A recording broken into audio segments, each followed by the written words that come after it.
Everyone knows that X-Men From the Ashes is awful.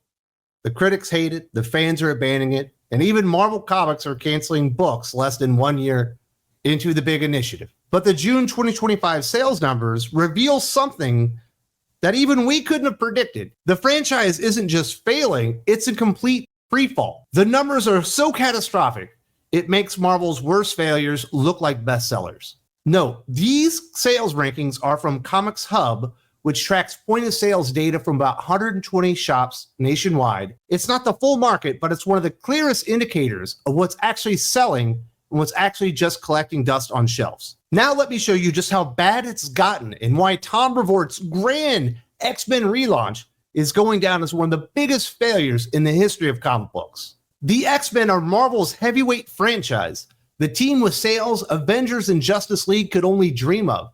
Instead, Tom Brevoort's flagship titles are getting destroyed by indie comics and D-list Marvel books.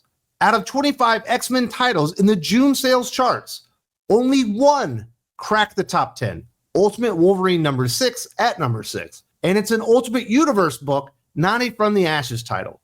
Only 2 of the 25 X-Men comics made the top 25. Ultimate Wolverine and X-Men number 17.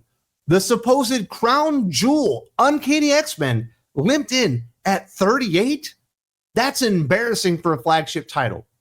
Wolverine number 10, sitting outside the top 50 at number 60, and Exceptional X-Men at number 85 is the biggest joke of a flagship book in the history of X-Men comics.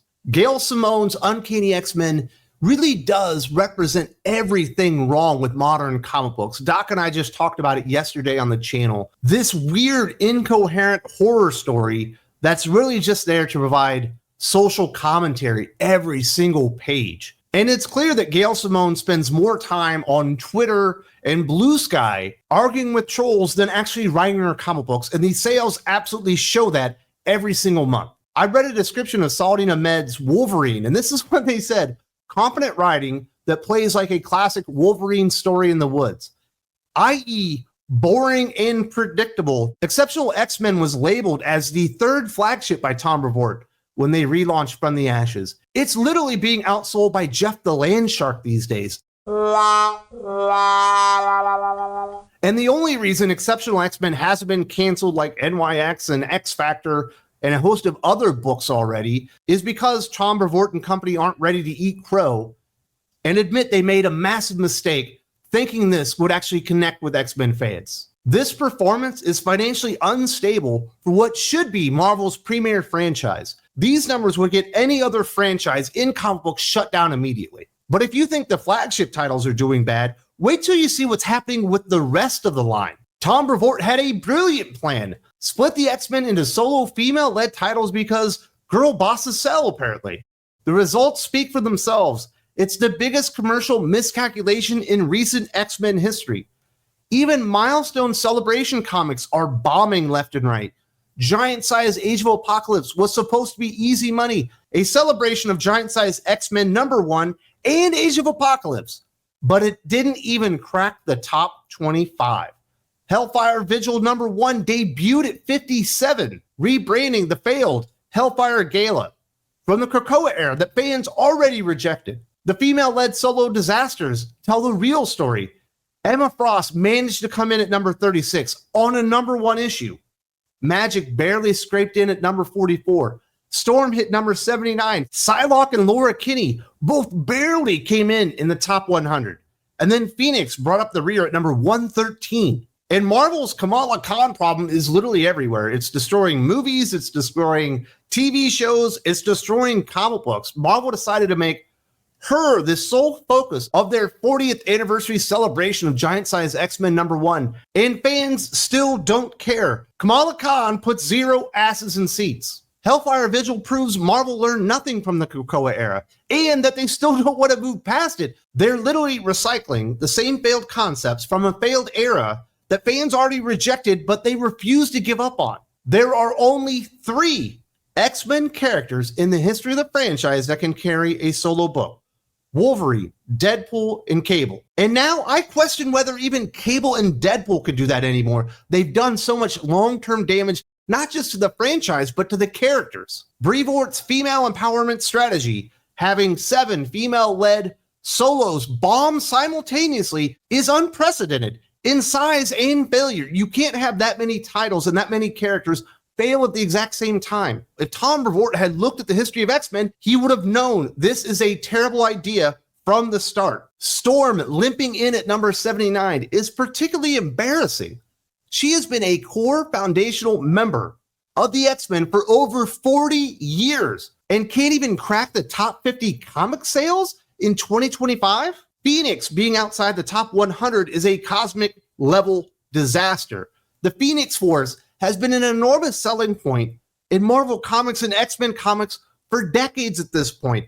Yet they handed the character over to Stephanie Phillips, a proven sales disaster not only at Marvel Comics, but certainly over at DC Comics as well. The cancellation of X-Factor, X-Force, NYX, Psylocke, Weapon X-Men, Magic prove that Marvel's throw everything at the wall strategy was doomed from day one. But here's where it gets really interesting.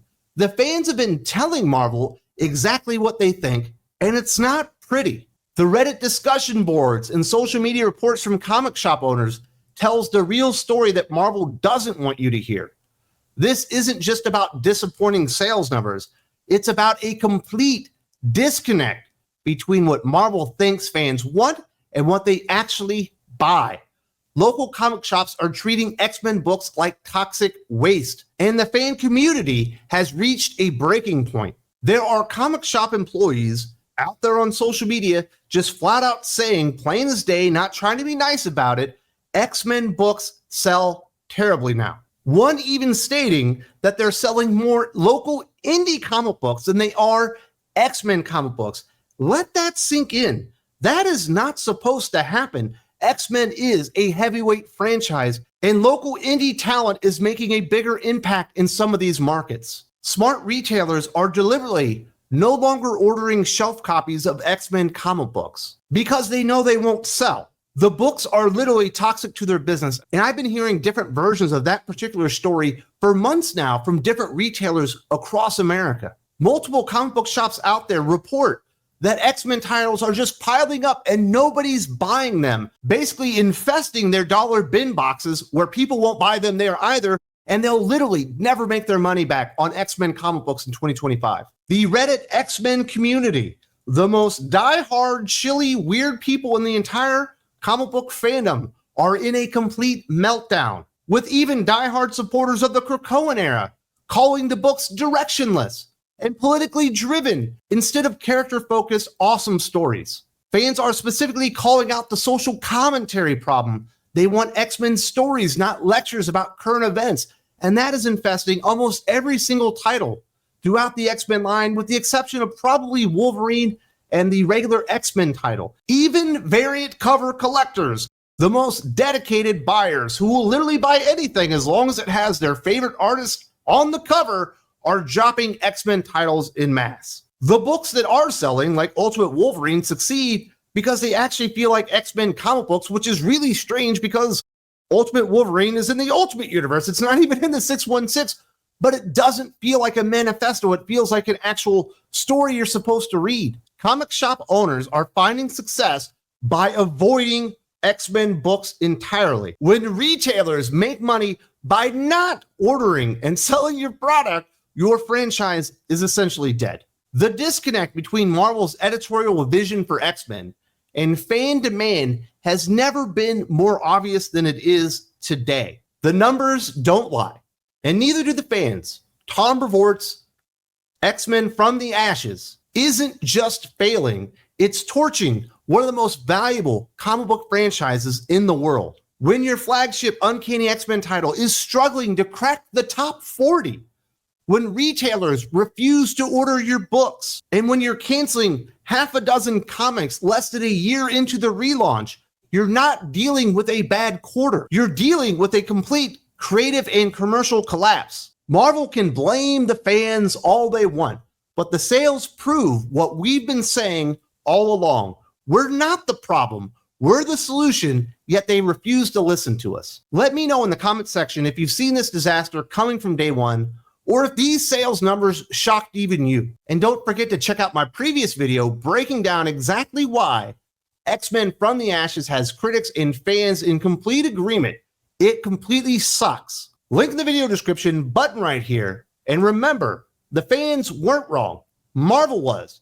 And keep thinking critical.